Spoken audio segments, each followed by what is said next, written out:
بزرگان محترم اور برادران عزیز، السلام علیکم ورحمۃ اللہ وبرکاتہ۔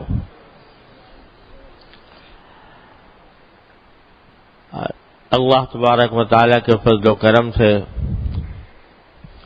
رمضان کا بیشتر حصہ گزر چکا ہے اور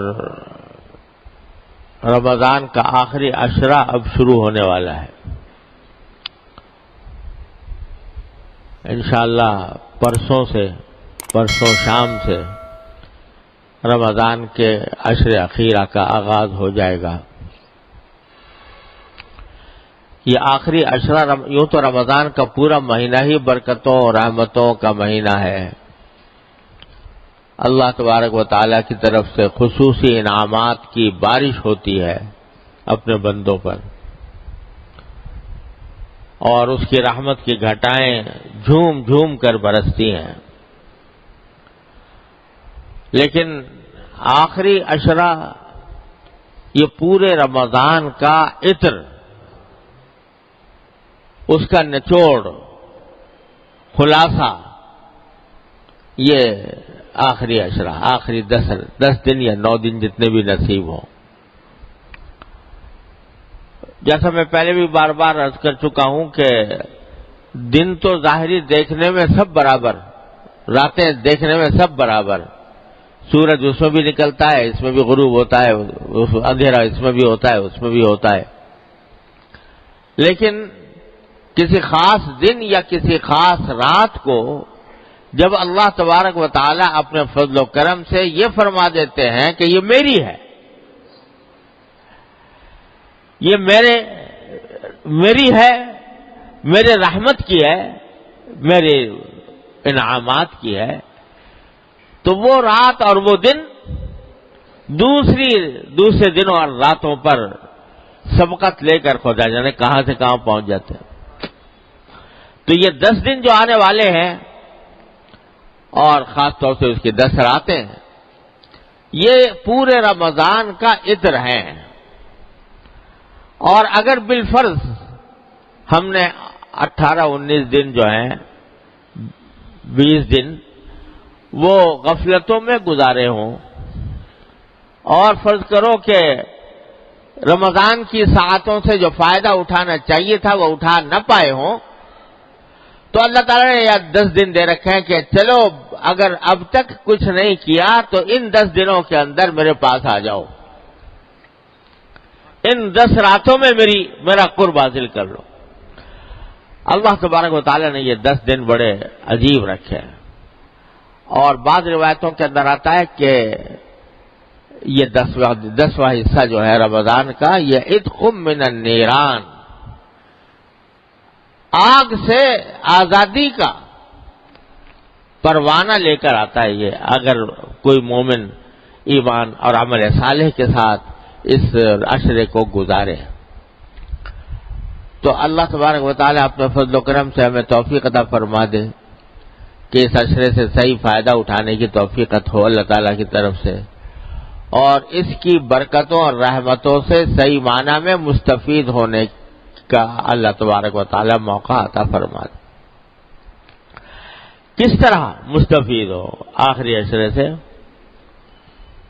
سب سے پہلی بات تو یہ ہے کہ اسی عشرے کے اندر وہ رات آنے والی ہے، شب قدر، لیلۃ القدر، جس کے بارے میں اللہ تعالی نے پوری سورت نازل فرمائی کہ ہم نے یہ قرآن لیلۃ القدر میں اتارا، اور تمہیں کیا پتا کہ لیلۃ القدر کیا چیز ہے؟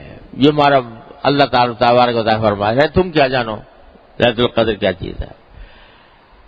اور تمہاری محدود عقل اور سمجھ کے مطابق ہم اتنا کہہ دیتے ہیں کہ یہ رات 1000 مہینوں سے زیادہ بہتر ہے۔ کیا سمجھو گے تم اس کی حقیقت کو؟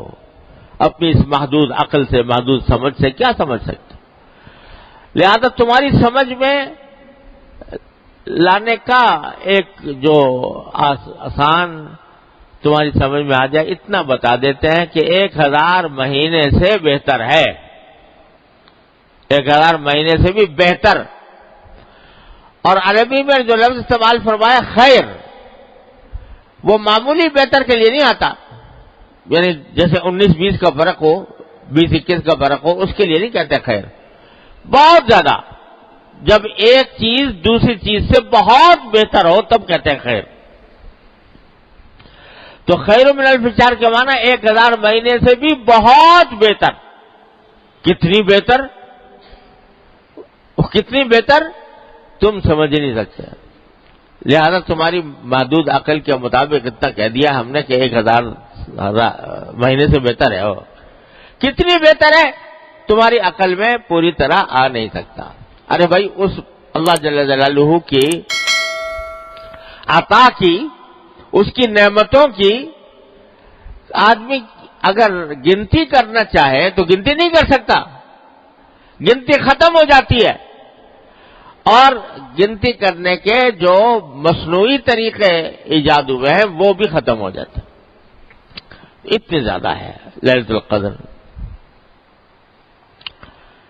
اللہ اکبر کبیرہ. تو جب نبی کریم سرورت عالم صلی اللہ علیہ وسلم کو یہ بتایا گیا کہ لیلۃ القدر اتنی عظیم الشان رات ہے، تو اب دیکھیے رسول کریم صلی اللہ علیہ وسلم نے شروع میں یہ نہیں بتایا گیا تھا کہ کس وقت ہوگی، بلکہ یہ بھی نہیں بتایا گیا تھا کون سے عشرے میں ہوگی. تو رسول کریم صلی اللہ علیہ وسلم نے شروع میں پورے مہینے کا اعتکاف فرمایا.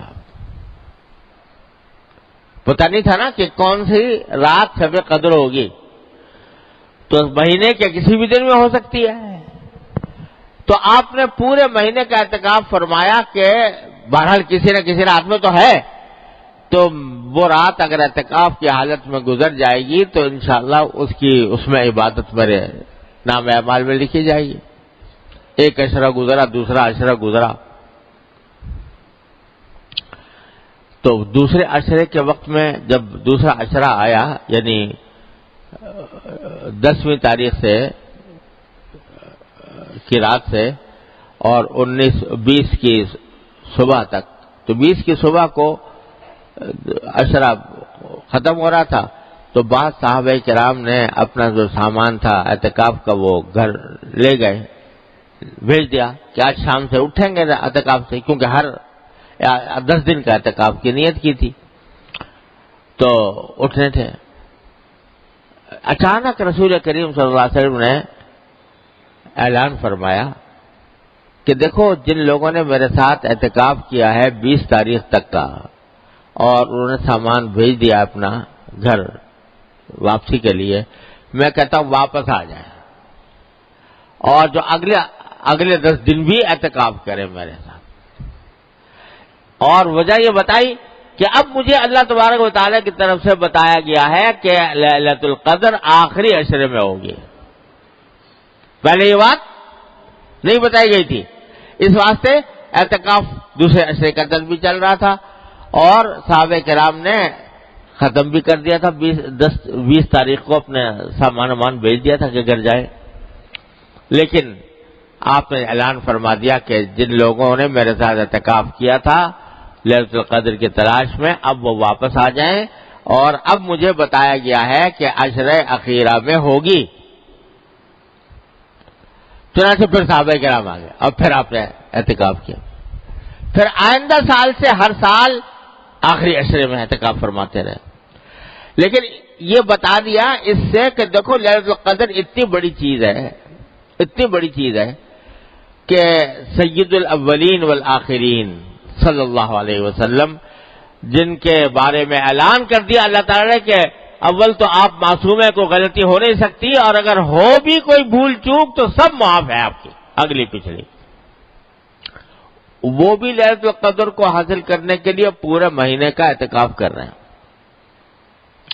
تو یہ اہمیت بندوں کے سامنے بتا دی اللہ تعالیٰ نے اس طریقے کے تحت کہ دیکھو جب سید الاولین والآخرین صلی اللہ علیہ وسلم اپنے آپ کو اس لیلۃ القدر کا ضرورت مند سمجھتے ہیں تو ہم اور تم کس شمار کے دار میں. تو اتنی عظیم عظمت. پھر اور ایک قصہ کہ یہ تو بتا دیا کیا کہ آخری عشرے میں ہوگی. پھر ایک مرحلہ ایسا آیا کہ ایک معین تاریخ بھی بتا دی گئی کہ فلاں تاریخ میں ہوگی. تو آسان ہو گیا معاملہ. 10 راتوں کے بجائے ایک رات متعین ہو گئی، فلاں رات میں شب قدر ہوگی. لیکن رسول کریم صلی اللہ علیہ وسلم فرماتے ہیں، یہ بھی اللہ تعالیٰ کی حکمت تھی کہ فرماتے ہیں کہ مجھے بتا دیا گیا تھا، میں بتانے کے لیے تم لوگوں کو آنا چاہ رہا تھا، بتانا چاہ رہا تھا کہ کون سی رات شب قدر ہے، لیکن میں دیکھا کہ 2 آدمی آپس میں جھگڑا کر رہے ہیں، لڑ رہے ہیں. تو اس لڑائی کی بے برکتی سے وہ میرے ذہن سے نکل گئی کون سی رات، مجھے بھلا دی گئی. اب یہ عجیب معاملہ، ایک طرف بتایا بھی گیا اور پھر بلا بھی دیا گیا. بتا دیا گیا پہلے کہ بھلا رات ہوگی، لیکن بعد میں بلا دیا گیا. اصل مقصود تو یہی تھا کہ متعین نہ کی جائے، کسی رات کو متعین نہ کیا جائے، اصل مقصد تو یہی تھا. لیکن مسلمانوں پر یہ واضح کرنے کے لیے کہ مسلمانوں کا باہمی جھگڑا اتنی بری چیز ہے کہ اس کے نتیجے میں اللہ تعالیٰ نے شب قدر کی تعین بڑھا دی. اتنی خطرناک چیز ہے یہ مسلمانوں کے درمیان جھگڑا. قرآن و سنت کے احکام کو اگر دیکھا جائے تو جگہ جگہ یہ بات نظر آتی ہے کہ اللہ تعالیٰ یہ چاہتے ہیں کہ مسلمانوں کے درمیان جھگڑا نہ ہو. جھگڑے کو ختم کرنے کے لیے، فساد کو ختم کرنے کے لیے، باہمی شقاق کو ختم کرنے کے لیے طرح طرح سے دیواریں باندھی ہے اللہ تعالیٰ نے کہ جھگڑا نہ کرو. اور افسوس یہ ہے کہ ہم لوگ سرکار دو عالم صلی اللہ علیہ وسلم کے اس ارشاد، اس خواہش، اس تمنا، اس آرزو کو پورا کرنے کے لیے تیار نہیں ہے. ذرا ذرا سی بات پر جھگڑے ہیں، ذرا ذرا سی بات کے اوپر تنازعات ہیں، ایک دوسرے کی عزت اتارنے، ایک دوسرے کو کی پگڑی اچھال دیں. جس کا موقع ملے، جس کی تحقیق کیے بغیر بھی پگڑی اچھال دی، عزت ختم کر دی، کسی کی بے عزتی کر دی، برا بھلا کہہ دیا، ڈانٹ ڈپٹ کر دی.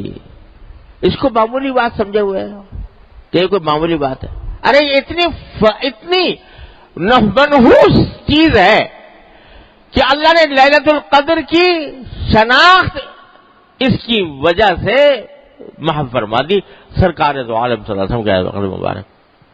ارے دیکھو، حضور نبی کریم سرور دو عالم صلی اللہ علیہ وسلم کے اوپر قرآن نازل ہو رہا ہے. آپ لکھتے نہیں ہیں، پڑھتے نہیں ہیں.